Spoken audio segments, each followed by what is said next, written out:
Everyone, आज हम शुरू करते हैं मोस्ट इम्पोर्टेंट चैप्टर 1 हमारी जीवन रेखा। तो देखते हैं इसमें क्या क्या बताया गया है इस चैप्टर में। सबसे पहले इसमें बताया गया है कि जो हरे भरे वन होते हैं हमारे लिए उतने ही महत्वपूर्ण होते हैं जितना हमारे फेफड़े हैं, इसलिए इन्हें हरे फेफड़े भी कहा जाता है। वन जल शोधन तंत्रों के रूप में भी कार्य करते हैं। नेक्स्ट इसमें बताया गया है कि जो वन होते हैं वन में अनेक प्रकार के वृक्ष, झाड़ियाँ, शाक और घास पाई जाती है। और फिर इसी प्रकार आगे नेक्स्ट है इसमें कि जो गोंद, तेल, मसाले, जंतुओं का चारा और औषधीय पादप भी वनों से प्राप्त उत्पाद हैं।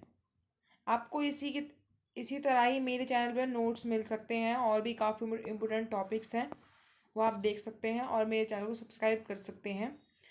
ऐसे ही नेक्स्ट बताया गया है कि इसमें किसी वृक्ष का शाखीय भाग तने से ऊपर उठ जाता है जो शिखर कहलाता है। कम ऊंचाई के वृक्षों के ऊपर की छत की तरह दिखाई देती है और जो ये दिखाई देती है उसे वितान या फिर कैनोपी कहते हैं। जो हमें जो वृक्ष के ऊपर एक छत सी दिखाई देती है उसे कैनोपी या फिर वितान कहते हैं।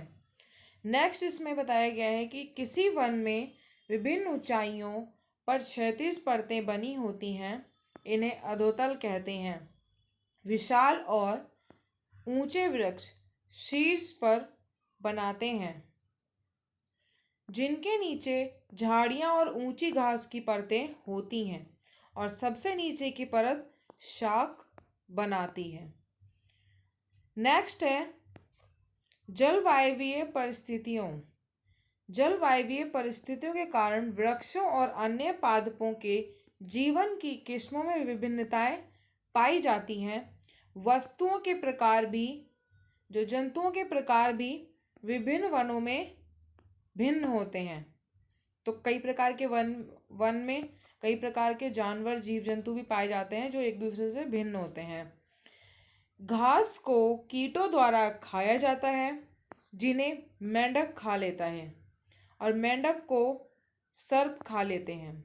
इसे खाद्य श्रृंखला कहा जाता है। ऐसी ये कई प्रकार की होती है। यहाँ पे एक एग्जाम्पल दे रखा है कि घास को खाते हैं कीट को फिर खाते हैं मेंढक को सर्प और सर्प को गरुड़ या फिर उकाब खा लेते हैं। तो ये खाद्य श्रृंखला कहलाती है।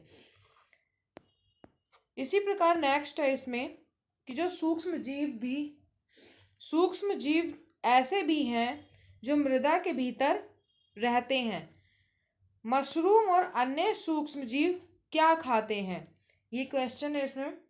फिर इसमें आंसर बताया गया है ये मृत पादपों और जंतु ऊतकों को खाते हैं, उन्हें एक गहरे रंग के पदार्थ में परिवर्तित कर देते हैं जिसे ह्यूमस कहलाते हैं। अब इसमें ह्यूमस के बारे में बताया गया है।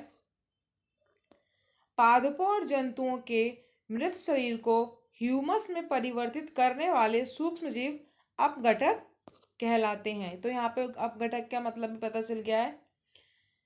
नेक्स्ट इसमें है पादप प्रकाश संश्लेषण के प्रक्रम द्वारा ऑक्सीजन निर्मुक्त करते हैं। इस प्रकार पादप जंतुओं के श्वसन के लिए ऑक्सीजन उपलब्ध कराने में सहायक होते हैं। वे वायुमंडल में ऑक्सीजन कार्बन डाइऑक्साइड के संतुलन को बनाए रखते हैं, इसलिए वनों को हरे फेफड़े कहते हैं। ये इम्पोर्टेंट टॉपिक मिल गया है कि वनों को हरे फेफड़े क्यों कहा जाता है। नेक्स्ट है जंतु वनों में पादपों को वृद्धि करने और उनके पुनर्जनन में सहायक होते हैं। जंतुओं का क्षयमान गोबर नवोद्भिदों को उगाने के लिए पोषक तत्व भी प्रदान करता है। नवोद्भिदों मतलब नए पौधों को उगाने में भी सहायक होता है। और जो वन शाकाहारी जंतुओं को भोजन और आवास के लिए अधिक अवसर प्रदान करते हैं।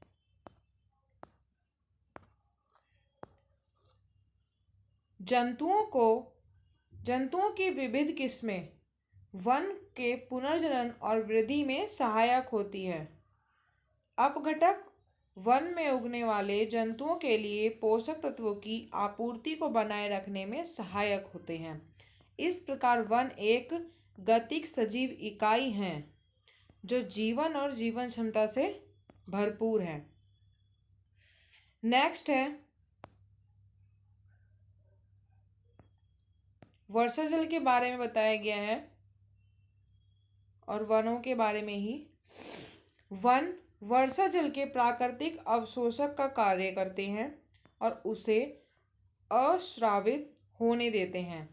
यह वर्ष भर भूमजल स्तर को बनाए रखने में सहायक होता है।